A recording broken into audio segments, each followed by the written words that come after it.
అందరికీ మరణాత ప్రభునందు ప్రియమైనటువంటి దేవుని బిడ్డలారా, ప్రభువైన యేసుక్రీస్తు వారి యొక్క కృపా సమాధానములు మీకు అందరికీ కలుగును గాక. ఆమేన్. ప్రభునందు ప్రియమైనటువంటి దేవుని బిడ్డలారా, ఈ సమయంలో దేవుని యొక్క వాక్యాన్ని మనము ధ్యానం చేసుకుందాం. పరిశుద్ధ గ్రంథములో నుండి మనం చూసినట్లయితే మరి మన యొక్క వాక్య భాగంలో మత్తయి సువార్త 4వ అధ్యాయము మొదటి వచనాన్ని చదువుకుందాం.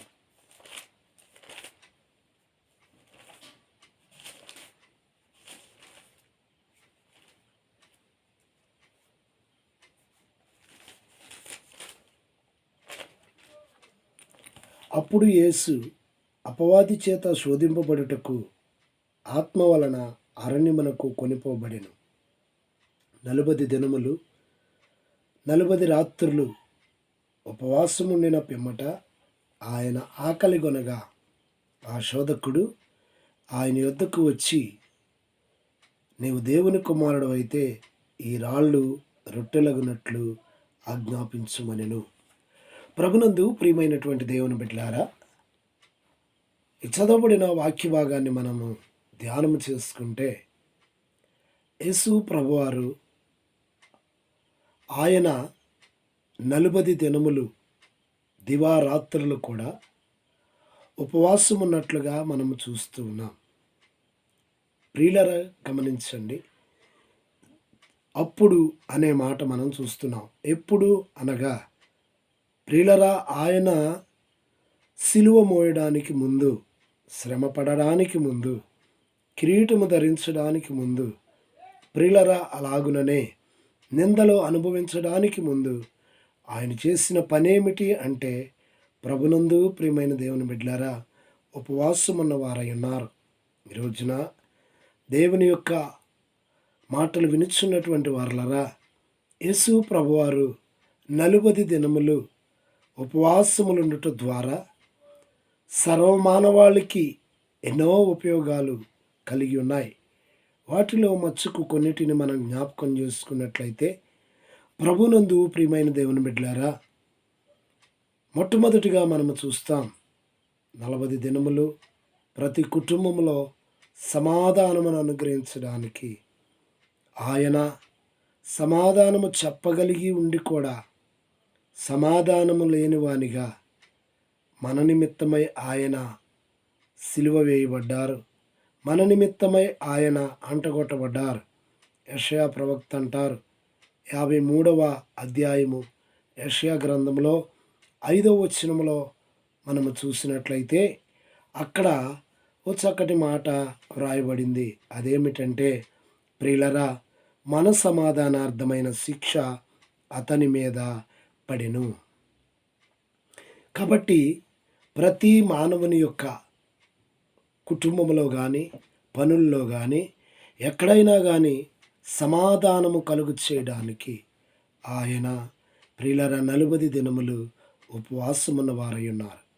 అలాగే నేడును కుటుంబాలలో కానీ, అన్నదమ్ముల మధ్య కానీ, భార్యాభర్తల మధ్య కానీ సమాధానం కలగాలంటే ప్రభునందు ప్రియులరా 40 దినాలు సిలువ ధ్యానం చేయాలి. ఆ తదుపరి మరి ఒకటి చూసినట్లయితే, ప్రభునందు ప్రియులరా, మానవుల యొక్క రుణములన్నిటినీ తీసివేయడానికి ఆయన 40 దినములు ఉపవాసమున్నారు. రుణము అంటే ప్రభునందు ప్రియులరా మరి పాపము. అందుకే దైవజనులు దేవదాసాయి గారు అన్నారు, నా రుణము తీర్చిన నా దేవా నా ప్రభువా నీ రుణము తీర్చగలనా అన్నారు. 1 పేతురు పత్రిక 2వ అధ్యాయంలో 22వ వచనంలో ఇలా రాయబడి ఉంటుంది, ఆయన యందు ఏ పాపము లేదు, ఆయన దూషింపబడి దూషింపలేదు అంటూ ఉన్నారు. అలాగే యెషయా గ్రంథకర్త కూడా రాస్తాడు, ప్రియులరా 53 యెషయా గ్రంథంలో 4వ వచనంలో రాయబడిద్ది, మన అతిక్రమ క్రియలను బట్టి అతడు నలుగగొట్టబడెను. ఈ సమయంలో ఈ మాటలు వింటున్నటువంటి నీవు, నీ యొక్క రుణములు ఏవైతే ఉన్నాయో, రుణమే రణమన్నారు. అందుకే దైవజనులు అంటారు కదా, రుణములను రద్దుపరచు నీ పాద సన్నిధి, రణములను మార్చునది రమ్యమైన సన్నిధి. గనుక ప్రభునందు ప్రియులారా, మానవునికి దేవునికి అడ్డుగా ఉన్నదేంటో తెలుసా ప్రియులారా? రుణము. అందుకే యెషయా ప్రవక్త 59 యెషయా గ్రంథంలో రాస్తూ ఉన్నారు, మీ దేవునికి మీకు మీ దోషములే అడ్డుగోడలుగా ఉన్నాయి. గనుక వాక్యము వింటున్న వారలరా, ప్రభువు యొక్క సిలువను 40 దినాలు ధ్యానము చేయుట ద్వారా మన పాపములు క్షమించబడతాయి. అలాగే అనారోగ్యవంతులకు ఆరోగ్యము కలుగుతుంది. యెషయా గ్రంథము 53వ అధ్యాయంలో ప్రభునందు ప్రియా దేవుని బిడ్డలారా, మనము చూస్తూ ఉంటాము కదా, 4వ వచనములో అతడు పొందిన దెబ్బల చేత మనకు స్వస్థత. ఆయన ప్రతి ఒక్కరి ప్రియులారా అనారోగ్యము నిమిత్తము ఆరోగ్యవంతుడిగా ఉన్నటువంటి ఆయన అనారోగ్యవంతుడిగా మారిపోయాడు. గనుక ప్రభునందు ప్రియమైన దేవుని బిడ్డలారా, అనారోగ్యవంతులకు ఆరోగ్యమునిచ్చేవి 40 దినాల సిలువ ధ్యానాలు. మరొక సంగతి ఏమిటంటే ప్రియులరా, కష్టార్జితము కంటికి కనబడుటకు మనందరినీ ప్రియులరా ఆయన ప్రేమించిన వారై ఉన్నారు. 40 దినాల ద్వారా నీ కష్టార్జితము నీ కంటికి కనబడుతుంది. 128వ కీర్తన 1వ వచనంలో నువ్వు చూస్తే అక్కడ యెహోవా యందు భయభక్తులు కలిగి ఆయన త్రోవల యందు నడుచు వారందరూ ధన్యులు అని రాయబడింది. గనుక కష్టార్జితం కంటికి కనబట్టలేదా? కూలి కనబట్టలేదా? జీతం కనబట్టలేదా? ప్రభునందు ప్రియులారా, నీ ఫంక్షన్ కనబట్టలేదా? అయితే ప్రభు వైపు చూడు. ప్రభు నీ యొక్క ప్రతి అవసరతను తీర్చగలిగిన వాడు. 40 దినాల సిలువ ధ్యానాల ద్వారా ఇదిగో యేసునామ స్మరణ వలన దేవుడు ఆయన ప్రతి కార్యం సఫలం చేస్తారు. మరొకటి చూసినట్లయితే ఈ 40 దినాలు ప్రతి ఒక్కరిని ఆపదల నుండి, అపాయముల నుండి, అవమానాల నుండి తప్పించడానికి ఆయన ప్రియులరా 40 దినాలు మనందరి కోసం ఉపవాసం ఉన్నారు. కీర్తనల గ్రంథము 91:9-10లో మనం చూస్తే 91:9-10లో మనం చూస్తే ప్రభునందు ప్రియులరా అక్కడ ఓ చక్కటి మాట కనబడుతుంది. అపాయమేమి నీకు రాదు, ఏ తెగులు నీ గుడారం సమీపించదు. ఈ సమయంలో ఈ మాటలు వింటున్నటువంటి నీవు నీ కోసమే అపాయమును తప్పించడానికి, ఆపదలు తప్పించడానికి, అవమానాలు తీసివేయడానికి ఆయన సిలువేయబడ్డాడు. ఆయన 40 దినాలు నీ కోసము అంటగొట్టబడ్డాడు. ప్రభునందు ప్రియమైన దేవుని బిడ్డలారా, నీవు గనక ఆయన శ్రమలను ధ్యానించినట్లయితే ఆయన తప్పకుండా నీకు రానున్న ఆపదలు, అపాయములు, అవమానాలు తప్పిస్తారు.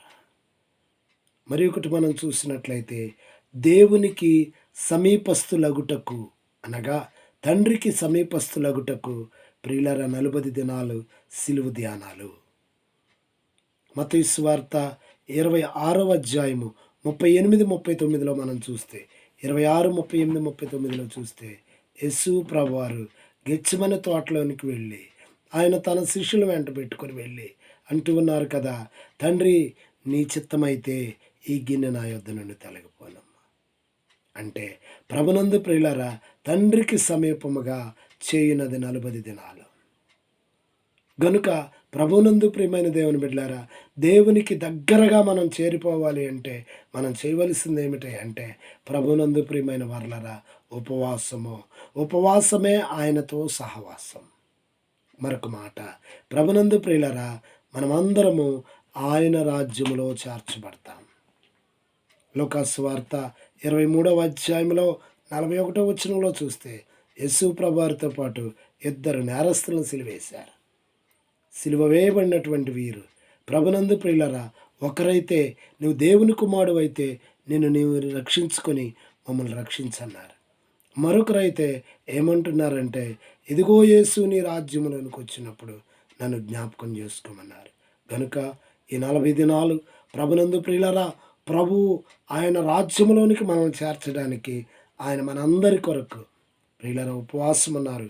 మనము కూడా ఉపవాసం ఉండడాన్ని బట్టి, ఆయన సన్నిధిలో ఉండడాన్ని బట్టి, ఆయన పాదాల యొద్ద ఉండడాన్ని బట్టి ప్రియులారా మనకు కూడా ఆయన రాజ్యము దొరుకుతుంది. ఆ నేరస్తుల్లో ఒకడు ప్రియులారా ప్రభు ప్రక్కనే ఉండడం మాత్రమే కాదు కానీ ప్రభు రాజ్యములో ఒకడిగా ఉన్నాడు. ఈ రోజున ఈ మాటలు వింటున్నటువంటి నీవు ఈ 7 ప్రియులారా దీవెనలు ప్రభు మీకు అనుగ్రహిస్తారు. వాటిలో మొదటిది ప్రియులారా 40 దినాల ఉపవాసాలు చేయుట ద్వారా కుటుంబంలో సమాధానం కలుగుతుంది. ప్రియులారా రుణాలు తీరిపోయి కొత్త రుణాలు కాకుండా ఉంటారు. మూడవదిగా అనారోగ్యవంతులకు ఆరోగ్యము ప్రభు ఇస్తారు. నాలుగవదిగా కష్టార్జితాన్ని ప్రభువు స్థిరపరుస్తారు. ఐదవదిగా ప్రియులారా ఆపదలు, అవమానములు, అపాయములు రాకుండా ప్రభు నిన్ను కాపాడుతారు. ఆరవదిగా ఈ 40 దినాల ద్వారా మీరు సమీపస్తులవుతారు. ఏడవదిగా ప్రియులారా ఆయన రాజ్యములో వారసులవుతారు. గనుక 40 దినాలు ఇదిగో నీవును ప్రభు వలె ఉపవాసం ఉన్నట్లయితే ఈ 7 భాగ్యములు ప్రభు మీకు అనుగ్రహిస్తారు. అట్టి కృప ప్రభు మీకు దయచేయునుగాక. ఆమెన్. దయానిధివైన మా తండ్రి, మా రక్షకుని వందనాలు. ఇదిగో 40 దినముల్లో ఉన్నటువంటి గొప్పతనము మాకు తెలియజేసిన తండ్రి, ఈ మాటలు వినినటువంటి ప్రతి ఒక్కరిని దీవించి ఆస్వాదించమని సిలువనాథుడైన యేసు నామమున అడుగుచున్నాము తండ్రి. ఆమెన్. అందరికీ మరణాత.